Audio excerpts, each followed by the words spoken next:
அந்த பொண்ணை விட்டுட்டு போச்சான். நைட்டு ஃபுல்லா ஒரே அழ. என்னடா நீ ஒரு லவ் ஃபெயிலியர்லாம் போய் அழுதுன்னு இருக்கிற? அசிங்கமா இருக்குதுடா. நம்மளாம் யாரு ஆம்பளை மாமா அப்படி இருக்கணும். நம்ம அழாத, சொல்ல வேண்டியது தானே என்ன பத்திலாம். நான் எவ்வளவு டேய் ஜோஷ்வா, நீ என்ன மொட்டை மாடியில உட்காந்து அழுதுகிட்டு இருக்க? டியூஷன் அக்கா கல்யாணம் போமே. ஆமா, டியூஷன் அக்கா கல்யாணம், நான் கூட போய் ரெடி ஆகணும். அதுக்கே நீ உட்காந்து அழுதுகிட்டு இருக்க? நான் டியூஷன் அக்காவை லவ் பண்றேன்.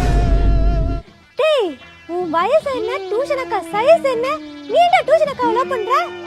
லவ்ல அதெல்லாம் தெரியாது. நான் அக்காவை லவ் பண்ணதான் இந்த டியூஷனுக்கே வந்தேன்.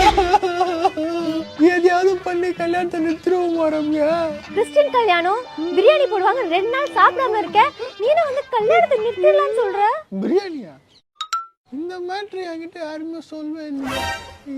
இரு, ஃபர்ஸ்ட் பிரியாணி சாப்பிட்டு பிளான் போடுவோம்னா. அப்போ உன் லவ்? பிரியாணி சாப்பிட்டு 2 அஜிதா பாக்கு போடுவேன். அப்ப தெரியும் நான் யாருன்னு உனக்கு. எவ்வளவு ஸ்ட்ராங்கான ஆளு, அழ மாட்டானே.